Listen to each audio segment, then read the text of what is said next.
13. This is your brain on brain scans. We have all seen the headlines. This is your brain on drugs. This is your brain on porn. This is your brain on YouTube cat videos. All right, perhaps not quite the last headline. Nevertheless, the unscrupulous use of brain imaging by media outlets, companies, university press offices, and many researchers seems to offer us physical proof that everything from obesity to murder originates from a brain that is imbalanced or diseased. These visual pictures are misleading when it comes to where the responsibility lies for our health. Our biology is not our destiny. The damage in the brain that results from incorrect lifestyle choices, including what and how we eat, does constrain an individual's ability to think and choose, but it does not destroy it. Based on my research, experiences, and beliefs, I view the brain and mind as separate, and more importantly, I believe that the mind controls the brain. Over the 25 years that I practiced clinically and trained thousands of teachers and students and corporations, I saw countless people overcome biological and societal difficulties, pursue their dreams, and succeed. I have met so many people in the course of my travels teaching this message around the world, and have had the privilege of seeing them overcome impossible circumstances. I have seen both firsthand and in scientific literature, indeed in history, the power of human choice. And I believe in a God who is love, a God who has given us powerful, sound minds. 2 Timothy chapter 1, verse 7, 1 John chapter 4, verse 8. We cannot get excited when we hear sermons about how powerful God has made us and refuse to hear the other side of the coin. That is, that we can use this power incorrectly. If we believe we are fearfully and wonderfully made, there is a heavy responsibility that comes with bearing God's glorious image. Genesis chapter 1, verse 27. If we believe we are powerful lions of God, then we also have to recognize our ability to kill, an ability that can be used for both good and bad. We have to take personal responsibility for the way we think, speak, act, and eat. Luke chapter 6, verse 46, chapter 12, verse 48, 2 Corinthians chapter 5, verse 10, James chapter 4, verse 17. We need to stop being victims of our biology, of what happens to us, and start being victors. Are we not more than conquerors through Christ? Romans chapter 8, verse 37. Is anything impossible for our God? Matthew chapter 19, verse 26. We are not meant to just cope. We are called to conquer. We are called to choose life. Deuteronomy chapter 30, verse 19. My brain made me do it. Today there is a massive split in the world of neuroscience. Many scientists believe that the mind is a result of firing neurons. They see the mind as an emergent property of the brain. On the other hand, many scientists, myself included, are mind-body dualists. We argue that the mind changes the brain.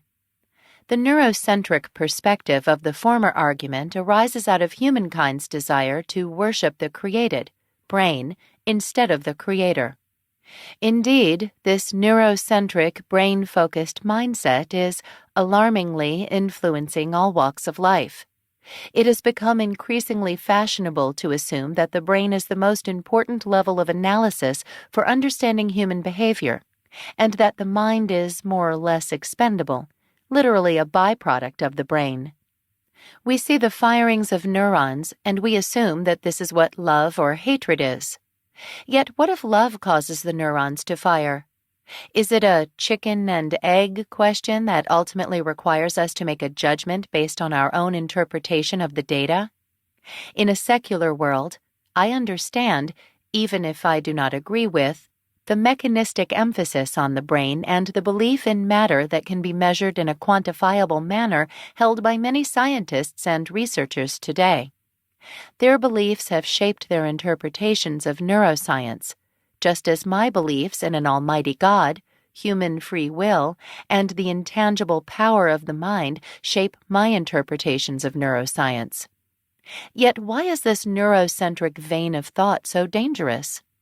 Essentially, the oversimplification, interpretive license, and premature application of brain science in the legal, commercial, clinical, and philosophical domains can lead us into murky waters when it comes to taking responsibility for our actions. Are you a murderer, or did the different activity seen in that brain scan make you do it? Are you addicted to food because your brain is wired that way? Because you have inherited a genetic disposition from your parents? Or because you have made bad choices? Someone may say, "My brain scan shows I have an overactive amygdala, so it is hard for me to control my emotions, and that is why I cannot control my eating." Once you start down this path, you will ultimately have to question your belief in free will, since a predominant focus on the brain takes the control away from the individual and places the blame squarely on the brain. I do not deny that very real changes will happen in the brain. How the mind changes the brain is my area of expertise when we lead a toxic eating and thinking lifestyle. Nor do I deny that some individuals do have damaged brains through no fault of their own. Yet for the most part, the mind, that is, our thoughts and choices, comes first, which causes problems in the brain and body, which in turn feed back into the mind, making us feel awful if our mind is toxic. There is no excuse for excuses. Even if we do feel awful from wrong lifestyle choices, we need to stop looking for excuses and recognize that the mind is more powerful than the brain and body. Where the mind goes, the brain and body follow. In most instances, we got there first with our mind, so we can get back to a good place in the same way, with our mind. The colorfully illuminated brain on a functional MRI scan, SPECT, or other imaging technology cannot be trusted to offer an in-depth view of the mind.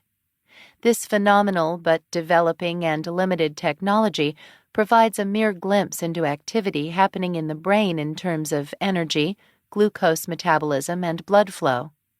It does not show our thoughts.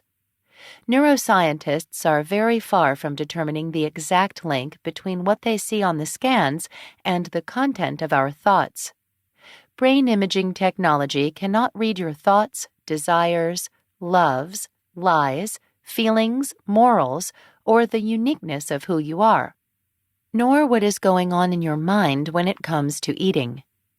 To some neuroscientists and philosophers, you may be nothing more than your brain, but to God, you are a spirit, soul, and body, uniquely, fearfully, and wonderfully made, the crowning glory of His creation. Psalms chapter 139, verse 14. This gives us great hope for getting eating right so we can have healthy bodies, brains, and minds. Our brains and bodies have to do what we tell them to do through our minds. Our choices, which are real electromagnetic and quantum signals with real chemical effects in the brain and body. It is not logical to see behavior, including food choices, as beyond a person's control simply because some associated neural activity can be seen in the brain. As psychiatrist Sally Satel and psychologist Scott O. Lilienfeld explain in Brainwashed, The Seductive Appeal of Mindless Neuroscience. Scans alone cannot tell us whether a person is a shameless liar, loyal to a product brand, compelled to use cocaine, or incapable of resisting an urge to kill. In fact, brain-derived data currently add little or nothing to the more ordinary sources of information we rely on to make those determinations. Mostly, they are neuro-redundant. At worst, neuroscientific information sometimes distorts our ability to distinguish good explanations of psychological phenomena from bad ones. We know someone is a shameless liar when they lie shamelessly. The same can be said for loyal customers, addicts, and murderers. Viewing their brain activity on a slide is essentially neuro-redundant in terms of knowing that they have chosen to do these things. If we look for answers on a brain scan, we can fall into the trap of seeking all the solutions to all our problems in an image of glucose metabolism, energy, and blood flow. This is scientific reductionism at its worst, focusing myopically on a sense of, we are what our neurons do. Brain scans are essentially as accurate as trying to hear the exact conversation in the street below when you are standing on the roof of a skyscraper. You may see the mouths moving, but you will not hear the conversation. By the same token, brain scans see activity, but they don't know the actual conversation happening within the depths of the brain as the result of the mind in action. Such an over-reliance on information from brain imaging does a great injustice to the beautiful complexity of the scientific method as a means of understanding the beautiful complexity of God's creation. It's clear, then, that we have both the precious freedom and the awesome responsibility to choose our mindsets. They aren't determined by our brains or our genes. Let's take a closer look at how that responsibility plays itself out with respect to the destructive eating habits in which we or our children can find ourselves ensnared.